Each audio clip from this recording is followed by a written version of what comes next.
يا الله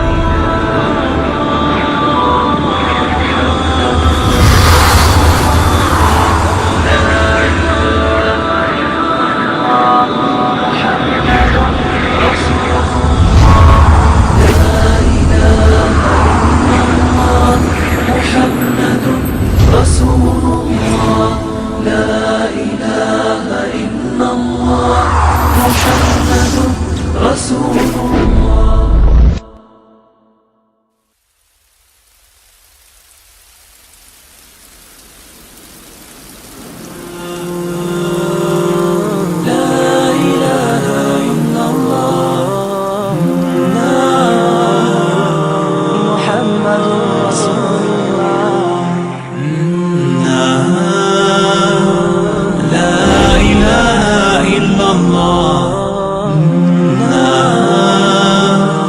محمد رسول الله لا إله إلا الله محمد رسول الله.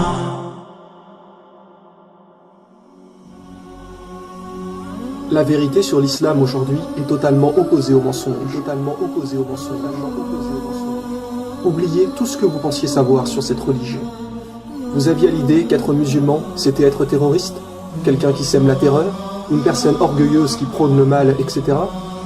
Alors si jamais c'est le cas, et que vous pensiez vraiment cela, sachez bien que vous êtes à l'opposé de la vérité. Car ne vous êtes-vous jamais posé la question, comment se fait-il que de plus en plus de personnes dans le monde se tournent vers cette religion ? Si elle est si horrible que vous l'imaginez, pourquoi y a-t-il de plus en plus de musulmans ? Saviez-vous que le Vatican lui-même a annoncé récemment qu'il y avait aujourd'hui plus de musulmans que de catholiques dans le monde, et que donc l'islam se plaçait comme toute première religion ? Croyez-vous vraiment que tous ces gens qui ont ouvert leur cœur à l'islam sont des gens qui n'ont pas réfléchi, et qui ne se sont pas posé des questions ? Ou plutôt parce que la réalité s'est vraiment présentée à eux ?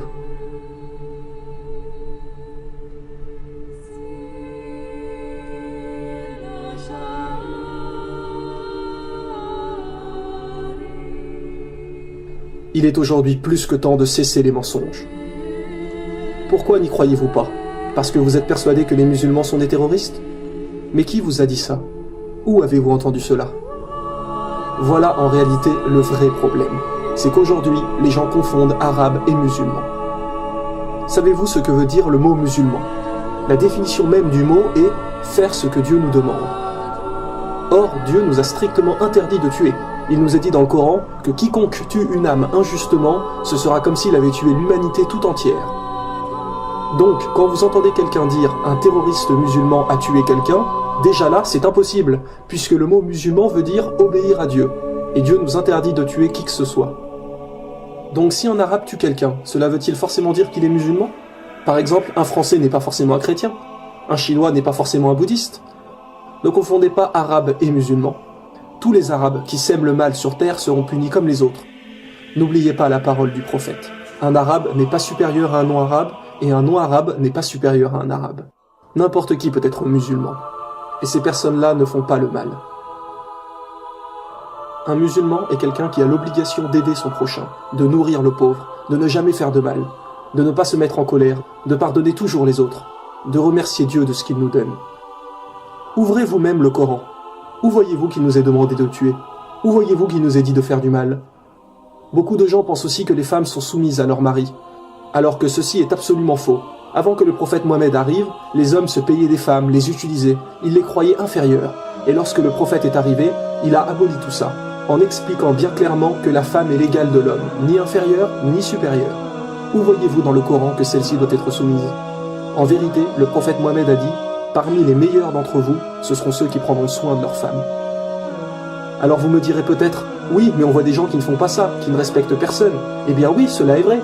Mais ça, ce n'est pas l'islam. Ce sont ce que les gens en font. Ils ne suivent pas toujours bien les lois peut-être, mais ne vous dites pas que c'est ce que Dieu a demandé.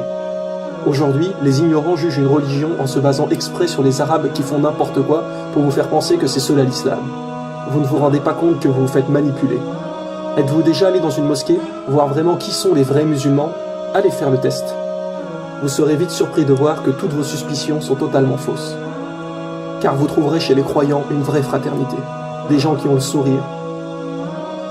Car c'est là le message de l'islam. Car c'est là le message de l'islam. Le message de l'islam. Le message de l'islam. Dieu nous a dit, rien qu'un sourire est déjà là une aumône. Si aujourd'hui autant de gens se tournent vers l'islam, c'est qu'ils se sont rendus compte que entre ce qui est raconté et la réalité, c'est tout à fait d'un extrême à l'autre. Utilisez votre logique. Vous savez pertinemment que Dieu nous demande forcément de ne faire que le bien. Beaucoup de gens aujourd'hui ne respectent plus personne, que ce soit leurs amis ou même leurs parents. Alors qu'il nous est dit, chapitre 17, verset 23, « Garde-toi de marquer la moindre répulsion à l'égard de tes parents ou de leur manquer de respect. Parle-leur toujours affectueusement. » Alors quoi? C'est ça l'islam? Être poli, respecter tout le monde, être généreux? Alors dites-moi, mais où est le mal? Qu'est-ce qui vous gêne en fin de compte? Ce sont toutes ces personnes arabes qui sèment le bazar et qui se disent être musulmans? Mais cela est absolument faux. On ne peut pas vraiment les qualifier de musulmans. Le prophète Mohammed a dit, vous ne serez pas vraiment musulman du moment que vous n'espérez pas pour votre frère ou votre sœur ce que vous espérez pour vous-même. Et là on ne parle pas des frères ou sœurs de sang, mais de tout le monde. Vous ne serez pas vraiment musulman du moment que vous n'espérez pas pour autrui ce que vous espérez pour vous-même. Vous pensez qu'être musulman va tout changer, que votre vie ne sera plus la même? Mais en réalité, qu'est-ce que cela va-t-il changer? Vous croyez que vous n'allez plus avoir de liberté? Bien au contraire. Vous pouvez toujours vous marier, partir en voyage, acheter une maison, avoir des enfants, vous amuser avec vos amis. Mais en plus de cela, vous allez vous efforcer d'être le meilleur pour les autres, d'inciter les gens à faire le bien, parce qu'à chaque instant, peu importe où vous êtes, vous savez que Dieu vous regarde. Il sait ce que vous cachez ainsi que ce que vous divulguez. Ne voyez pas des contraintes ou des obstacles, car cela est totalement faux, à moins que selon vous, être quelqu'un de bien est une contrainte. Dans le Coran, Dieu nous a dit « nulle contrainte en religion ». Vous savez qu'en réalité, vous passez votre temps à acheter des objets de luxure qui bien souvent ne servent à rien, alors que vous pourriez nourrir des gens qui souffrent vraiment. Vous passiez vos soirées en boîte de nuit, sous alcool, ou parfois l'un de vous finit bourré et vomit partout. Ou une fois cela se termine par un accident sur la route au retour. Ou une fois vous couchez avec cette fille, et le lendemain vous ne vous souvenez même plus ce qui s'est passé. Et parfois même vous recevez plus tard un coup de fil pour vous dire que cette fille est tombée enceinte. Ne vous rendez-vous pas compte qu'il y a là un problème, que la société d'aujourd'hui vous pousse à consommer? Quel chemin allez-vous choisir? Le chemin du mensonge, qui est « j'ai qu'une vie, je profite, je bois, je fume, je me drogue, je passe 5 heures par jour sur internet à perdre mon temps » ou le chemin de Dieu, c'est-à-dire chercher à aider et à faire le bien? Coran chapitre 9, verset 71, les croyants hommes et femmes sont solidaires les uns des autres, ils encouragent au bien et déconseillent le mal. Les musulmans se soucient sans arrêt d'aider les nécessiteux, et nous savons qu'il y a là une grande récompense. Notre prophète nous a bien précisé, l'aumône éteint les péchés comme l'eau éteint le feu. L'aumône éteint les péchés comme l'eau éteint le feu. L'aumône éteint les péchés comme l'eau éteint le feu. Depuis que le premier homme a posé le pied sur la terre, l'islam était là également. Et tous les prophètes ont prôné la même religion. Ne vous êtes-vous jamais posé la question, pourquoi les noms de religion prennent souvent le nom de quelqu'un? Par exemple, Jésus-Christ, le christianisme, judaïsme pour Judas, bouddhisme pour Bouddha, etc. Mais pas l'islam. Le mot islam a deux significations. Il veut dire faire ce que Dieu nous demande et aussi la paix. Si l'on revenait à l'époque de Jésus et qu'on lui demandait « Ô Jésus, quelle est ta religion ?» Croyez-vous qu'il vous dirait le christianisme? Non, car il n'a jamais entendu ce mot. Le christianisme est venu suite à lui. La réponse la plus probable qu'il dirait est « Ma religion est de faire tout ce que Dieu m'a commandé de faire ». Et quelle religion signifie cela? L'islam. Idem pour Moïse, si on avait l'opportunité de lui demander « Quelle est ta religion ?» Jamais il leur répondrait le judaïsme, car lui non plus n'a jamais entendu ce mot. Mais la réponse la plus probable serait « Ma religion est de faire tout ce que Dieu attend de moi ». Et une nouvelle fois, un mot pour dire cela en arabe est l'islam. Vous avez vu dans la saison 1 que toutes les religions ont toujours délivré le même message, et Dieu nous l'a reconfirmé dans le Coran.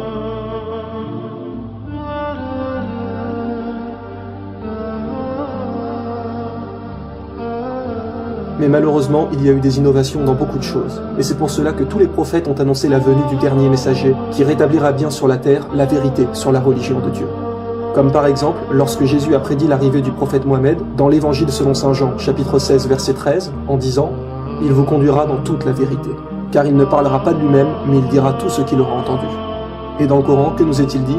Mohammed ne s'est pas égaré et n'a pas été induit en erreur, et il ne prononce rien sous l'effet de la passion. Ce n'est rien d'autre qu'une révélation inspirée. Êtes-vous déjà allé à la messe un dimanche? Ne vous êtes-vous jamais posé la question pourquoi les églises sont pratiquement vides aujourd'hui? Vous trouverez peut-être quelques personnes âgées, mais la plupart des gens aujourd'hui délaissent la religion. Pourquoi? Parce qu'ils se sont rendus compte qu'il y avait beaucoup d'erreurs, que les gens changent les lois de Dieu. Par exemple, il y a encore 50 ans, il était interdit de brûler les corps des défunts dans le monde chrétien. Mais depuis quelques années, le pape a autorisé cela. Ils se permettent de changer sans arrêt ce que Dieu a demandé, alors que Jésus a bien précisé dans l'évangile selon saint Matthieu que celui qui supprimerait ne serait-ce qu'un seul des plus petits commandements sera appelé le plus petit dans le royaume des cieux. Les gens se perdent car ce n'est plus là vraiment la religion de Dieu. Par contre, faites un jour le test. Allez dans une mosquée à la prière du vendredi. Vous les trouverez tellement pleines qu'il n'y aura presque plus de place. Parfois, les gens prient même dehors, tellement les mosquées regorgent de monde. Les autres religions n'ont presque plus de pratiquants. Et d'ailleurs, Dieu nous a dit, certes, l'erreur est destinée à disparaître. Il y a trop d'incohérences. Par exemple, les chrétiens croient en l'Ancien Testament, et donc en Moïse. Mais dans la Torah, il est bien dit comme dans le Coran qu'il n'y a qu'un Dieu unique. Alors que pour les chrétiens, Dieu est trois, le Père, le Fils et le Saint-Esprit, la fameuse Trinité. Mais alors, Moïse n'a jamais parlé de ça? Donc quoi, Moïse se serait-il trompé? Bien sûr que non. Et Jésus n'a jamais parlé de ça non plus. D'ailleurs, le mot Trinité n'apparaît nulle part dans la Bible, ce ne sont que des erreurs. Nous ne disons pas que la Bible, la Torah ou toutes les autres religions sont fausses. Nous disons simplement qu'à présent, elles ne sont plus fiables dues à toutes les modifications qu'elles ont reçues des humains. Et que pour être sûr de suivre la vérité, eh bien suivez ce que vos prophètes vous ont dit. Suivez le dernier messager qui vous guidera dans toute la vérité. Car aujourd'hui, seul le Coran reste indemne depuis le jour de sa révélation. Qu'est-ce que l'islam? La religion de Dieu, la vraie religion, la religion de paix. Ne restez pas dans le mensonge. Renseignez-vous par vous-même si vous avez des doutes. Demandez à Dieu de vous guider, et les doutes vont être levés. Les doutes vont être levés. Les doutes vont être levés.